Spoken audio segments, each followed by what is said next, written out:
আজি কিছুমান ৰচনা ডিসকাস কৰিম যোনবিলাক মেট্ৰিকৰ বাবে 100% কমন বুলি কোৱা হয়। তো ভিডিওটো সম্পূৰ্ণ চাবা। তো তোমালোকে যদি 2026 চনৰ মেট্ৰিক পৰীক্ষা দিবা খুবেই ইম্পৰ্টেন্ট ভিডিও হয়, কাৰণ আজি আমি কিছুমান ইম্পৰ্টেন্ট আৰু কমন ৰচনা ডিসকাস কৰিম।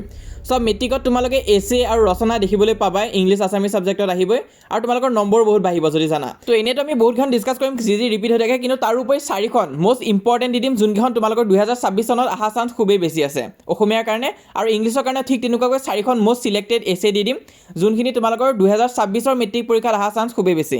তো আজি এই ভিডিওত আমি ডিসকাস কৰিম ইংলিশ আছামিজ, লগতে যদি তোমালোকৰ হিন্দী সাবজেক্ট আছে তেনেহলে কোনকেইখন চাব লাগিব সেইটো লাষ্টত কৈ দি আছো। তো ভিডিওটো তোমালোকে সম্পূৰ্ণ চাবা আৰু খুবেই গুৰুত্বপূৰ্ণ ভিডিও হ'বলৈ গৈ আছে। প্ৰথমে আমি ইংলিশ ডিসকাস কৰিম। সো ইংলিশত যোৱা বছৰ কি আহিছিলে পজিশনত, ইম্পৰ্টেন্স অফ স্পৰ্টছ আহিছিলে, মাই ফেভৰেট টুৰিষ্ট ডেষ্টিনেশ্যন আহিছিল, a visit to place of historical interest. তো সেইখিনি এবাৰ নাহে, এবাৰ বাবে কি ইম্পৰ্টেন্ট আছে যোনখিনি ৰিপিট হৈ থাকে সেইখিনি হৈছে পাংচুৱেলিটি, সেইটো চাবা, ফিজিকেল এক্সাৰসাইজ চাবা, ডিসিপ্লিন চাবা, আৰু ইয়ৰ ডেইলি লাইফ চাবা। এইখন মোস্ট কমন হয়, এইখন প্ৰেক্টিছ কৰিবা। তাৰপিছত নেক্সট তোমালোকে চাবা ইয়ৰ এম ইন লাইফ চাবা, ফেষ্টিভেল ইউ লাইক মোষ্ট এইটো চাবা, তাৰপিছত ফ্লাড ইন আছামটো চাবা, স্কুল লাইব্ৰেৰী চাবা। তো এইখিনিও কিন্তু বৰকৈ ৰিপিট হৈ থাকে, এইখিনিও তোমালোকে চাই থৈ দিবা। আৰু ইংলিছৰ এখন এছে যোনটো এইবাৰৰ কাৰণে খুবেই ইম্পৰ্টেণ্ট হয়, সেইটো হৈছে জুবিন গাৰ্গৰ ওপৰত, তোমালোকে চাই থৈ দিবা।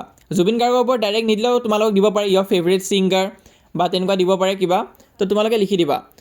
আৰু নেক্সট হৈছে পাৰ্চন ইউ এডমায়াৰ মোষ্ট, এইটো আহিব পাৰে। তো সেইখিনি তোমালোকে চাবা। এতিয়া ইয়াৰে ভিতৰত যদি মোস্ট কমন কথা কওঁ তেনেহ'লে তোমালোকে ডিচিপ্লিনটো চাবা, মানে বহুত ৰিপিট হৈছে আজিলৈ, সেইটো চাবা, সেইটো অহাও নাই এইকেইদিন, চ' চান্স আছে।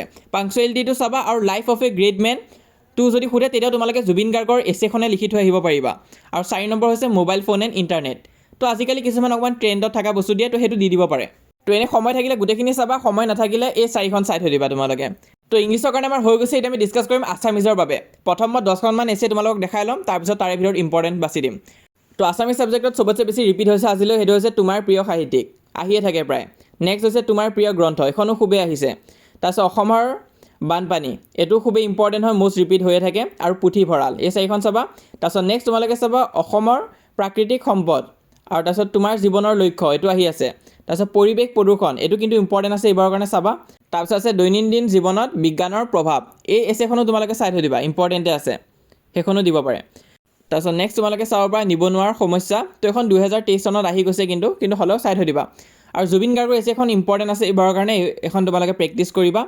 তাৰপিছত অসমৰ কুটিৰ শিল্প, এইটো চাবা, ইম্পৰ্টেণ্ট আছে। আৰু দূৰদৰ্শন, এইটো কিন্তু 23ত আহিছে, এইবাৰ অহা চান্স কম আছে, হ'লেও চাবা। তো এইখিনি আছিলে আছামিজৰ কমন এছে। তাৰে ভিতৰত যদি ইম্পৰ্টেণ্ট বাছি দিব লাগে তেনেহ'লে তোমালোকক বাছি দিম মই। প্ৰিয় সাহিত্যিক চাবা, অসমৰ কুটিৰ শিল্প চাবা, তাৰপিছত চাবা ছ'চিয়েল মিডিয়া আৰু সমাজত ইয়াৰ প্ৰভাৱ, এইখনো চাই থৈ দিব পাৰা। তাৰপিছত প্ৰিয় শিল্পীও তোমালোকক ডাইৰেক্ট দিব পাৰে, নহ'লে জুবিন গাৰ্গ দি দিব পাৰে। প্ৰিয় শিল্পীক দিলেওতো তোমালোকে জুবিন গাৰ্গৰ বিষয়ে লিখি থৈ আহিব পাৰিবা। তো সেইটো কাৰণে জুবিন গাৰ্গৰ এছেখন চাই যাবা। তো বেলেগ হিচাপেও দিব পাৰে, কিন্তু সেইখন লিখিলে হৈ যাব।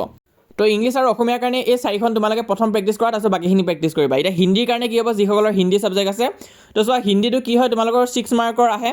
হিন্দী MIL যাৰ আছে বা হিন্দী ইলেক্টিভতো আহে নেকি মই ভালকৈ নাজানো, কিন্তু এইকেইখন ৰিপিট হৈ থাকে। মই অলৰেডি দি দিছোঁ ভিডিঅ'ত, যোৱা বছৰে দিছিলোঁ 25ৰ কাৰণে, কিন্তু এইবছৰৰ কাৰণেও একেই হ'ব, কাৰণ সেই টপিকখিনি ৰিপিট হৈ থাকে, তাৰ ভিতৰতে দিব তোমালোকক। তো সেই ভিডিঅ'টো চাই ল'বা, যিসকলে চোৱা নাই, লিংকটো মই ডেছক্ৰিপশ্যনত দি দিম। লগতে যিসকলে এতিয়ালৈ আমাক হোৱাটছএপত জইন কৰা নাই, সোনকালে হোৱাটছএপত জইন কৰিবা। 30,000তকৈ অধিক ষ্টুডেণ্টছ হৈ গৈছে, আৰু অসমৰ ভিতৰত চবতছে ডাঙৰ হোৱাটছএপ চেনেল হয় ষ্টুডেণ্টছৰ কাৰণে। তো লিংকটো ডেছক্ৰিপশ্যনত দিয়া আছে, আৰু পিন কমেণ্টতো দি থৈ দিম, তোমালোকে হোৱাটছএপত জইন কৰিবা। আৰু মোষ্ট ইম্পৰ্টেণ্ট যোনটো এতিয়া আমাক লগা হৈ আছে তোমালোকৰ পৰা, সেইটো হৈছে তোমালোকৰ ছাপোৰ্ট। কেনেকৈ ছাপোৰ্ট কৰিব পাৰিবা, চেনেলটো ছাবস্ক্ৰাইব কৰিবা, মই যিমান পাৰোঁ তোমালোকক সহায় কৰি যাম। মেট্ৰিক পৰীক্ষাৰ বাবে মই আছোঁ, চিন্তা কৰিব নালাগে, তোমালোকে জাষ্ট চেনেলটো ছাবস্ক্ৰাইব কৰি থৈ দিবা।